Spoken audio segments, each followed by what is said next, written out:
Assalamualaikum warahmatullahi wabarakatuh.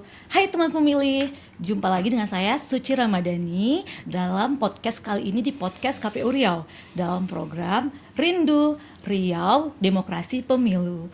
Oke, teman pemilih, dari masa ke masa pemilu itu menghadapi tantangan yang selalu berubah, yaitu dimulai dari teknis dasar sampai stabilitas politik dan menjadi isu-isu yang krusial. Nah, itu mencakup secara umum menjadikan penyelenggaraan yang rumit dan juga mempengaruhi dari partisipasi pemilih dan hal yang lainnya. Oleh karena itu, sekarang kita sudah kehadiran tamu spesial kita, narasumber yang paling hebat yang sudah berkecimpung di dunia penyelenggaraan pemilu ini, yaitu Bapak Edward Lazuardi, dan beliau adalah teknis ahli dalam kebijakan pemilu. Nah, apa kabar Bapak Edo Lazuardi? Alhamdulillah Mbak Suci, ini memang agak sengau suara. Kemarin minum es jeruk nih jadi. Masya Allah, tabarakallah. Kayaknya itu harus diganti Bapak Edo. Diganti es apa Mbak Suci? Diganti kopi. Oke Mbak Suci, Mbak Suci traktir nanti di atas. Siap, nanti kita ngopi ya Pak habis Oke, ini, Mbak supaya kita nanti semakin semangat untuk menghadapi tantangan-tantangan nanti selanjutnya. Pak Dodi diajak juga Mbak Suci ya. Oke, siap. Jadi Pak Edo, dengan kita sudah menjalani pemilu kita di tahun 2024, nah mungkin 5 tahun berikutnya kita akan menghadapi pemilu lagi yang lebih besar, skala tantangannya. Menurut Pak Edo, tantangan kedepannya apa sih yang menjadi tantangan yang sangat krusial yang kita hadapi dalam penyelenggaraan pemilu? Jadi begini ya Mbak Suci ya. Ini pertama-tama ya, sebelum kita bicara tentang tantangan yang harus dipahami, kita pahami itu Indonesia itu negara demokrasi terbesar ketiga di dunia. Ini kata para ahli ya, itu nomor 1 adalah Amerika, nomor 2 adalah India. Tapi kalau menurut saya, kalau demokrasi itu adalah ukurannya one people one vote, atau setiap kita bisa mendeliver suara kita untuk memilih wakil kita di parlemen atau di presiden, Indonesia adalah terbesar nomor 2. Karena Amerika untuk pemilihan presidennya tidak secara langsung. Dia dipilih melalui sebuah lembaga yang dinamakan Electoral College. Saya sebenarnya telat juga tahu mengenai hal itu. Saya tahu di tahun 2016. Sewaktu saya lihat penghitungan suara di periode pertama Presiden Donald Trump melawan Hillary Clinton. Nah, begitu Mas Suci. Terus yang kedua, Indonesia adalah sistem kepemiluan Indonesia adalah yang terrumit, salah satu yang terumit di dunia.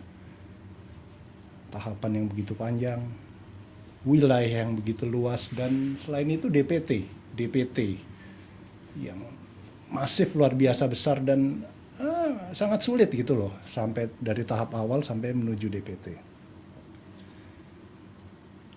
Mungkin coba saya lokalisir saja Mbak Suci ya. Dari tahapan yang termasuk paling awal itu tantangan di pendaftaran peserta pemilu. Itu tantangan yang sangat krusial ya, luar biasa, Pak Edo. itu jelas Benar. luar biasa. Karena itu termasuk yang paling awal Benar, dan ikut benar. menentukan siapa aktor politik yang nantinya berkontestasi pada pemilu. Benar, bukan Itu hanya dalam rentetan loh. penyelenggara saja, tapi itu bukan tantangan juga Nah, bagi betul. peserta pemilu. Betul. Benar. Di sini kan banyak ya, mulai dari kalau yang namanya pendaftaran udahlah oke lah ya. Oke. Itu nggak perlu kita bahas. Tapi memasuki yang namanya verifikasi administrasi jelas itu sangat rumit. Aku bilang rumit ya, saya bilang rumit. Nggak cuma KPU aja yang harus dianggap berintegritas, tapi aktor politiknya seperti itu. Kenapa saya bilang begitu? Ini contohnya aja. Pada saat rekrutmen keanggotaan parpol itu harus transparan kepada masyarakat. Misalnya Suci, pinjamlah KTP-nya. Kan banyak tuh seperti itu. Iya. Nggak taunya KTP Mbak Suci itu dimasukin ke keanggotaan parpol. Iya, Nanti benar. parpol B melakukan seperti itu. Seperti gampang saja ya mencatut Akhirnya untuk kerumitan itu keanggotaannya. terjadi Benar. pada saat verifikasi Verifikasi. administrasi dan Nah, seterusnya, benar, verifikasi faktual. Benar Pak Edo. Nah Pak Edo, dengan begitu banyak tantangan yang Pak Edo bilang tadi ya terkait dalam proses verifikasi dan juga itu terkaitnya juga dengan sehingga itu mengakibatkan juga adanya kerumitan penyelenggaraan gitu kan. Nah, apa upaya ataupun antisipasi dan solusi yang seharusnya penyelenggara pemilu ini lakukan untuk menghadapi tantangan tersebut, Pak Edo? Yang pasti ya yang pasti perbaikan regulasi ya. Iya, benar-benar. Karena itu ujung dasar. Iya, dasarnya dasar, benar. Regulasi yang benar kita susun dengan baik itu akhirnya nanti dideliver, menghasilkan sistem dan tahapan yang juga baik. Khusus untuk regulasi mengenai verifikasi, mengenai pendaftaran partai politik, itu kan nanti ujungnya ke Sipol. Yeah. Regulasi yang baik berujung ke Sipol. Selain itu di aplikasinya itu sendiri, nanti ada beberapa yang menurut saya harus diperbaiki. Oke. Bukan dihilangkan, bukan dikurangi, tapi mungkin ditambah. Termasuk mungkin dalam hal-hal teknis mengenai penguatan servernya. Jadi pada saat tahapan katakanlah verifikasi administrasi itu nggak ada tuh yang namanya hang terus nunggu wah di sana tuh lagi begini karena bareng begini, nggak ada tuh kayak gitu. Terus menurut saya itu penting ya di sini pada saat partai politik itu mengupload keanggotaannya itu berbasis yang namanya time, waktu. Jadi ketika misalnya Mbak Suci sudah didaftarkan sebagai anggota partai politik A, Suci Ramadhani diketik, fotokopi KTP sama KTA, diupload, jebret, ya kan? Pada jam ini hari ini. Ketika partai politik B mengunggah data dengan nama Suci Ramadhani dengan data dukung yang sama, itu akan secara otomatis tertolak. Itu menurut saya penting. Kita menghilangkan hambatan itu nonsense, completely nonsense, itu nggak mungkin. Tapi paling nggak mengurangi. Iya benar.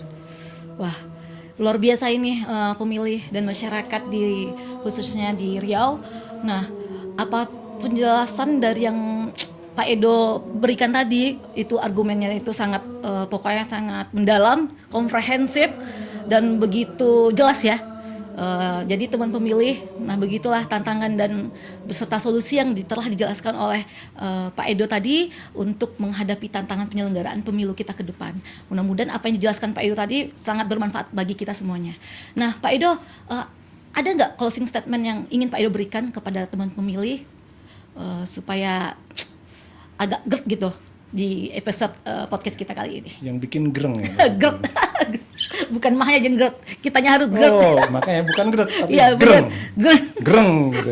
Benar Pak. Silakan Pak Edo.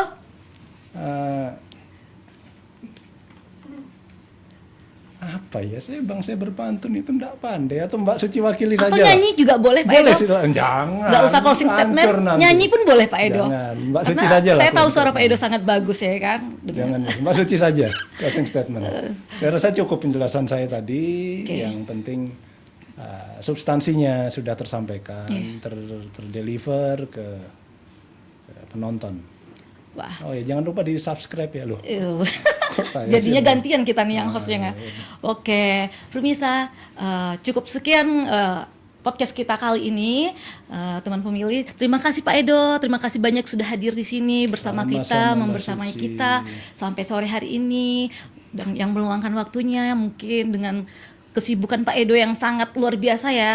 Masih sempat menyibukkan atau masih sempat melakukan podcast, menyempatkan diri di sini untuk hadir di sini di podcast kita kali ini untuk teman-teman pemilih semua.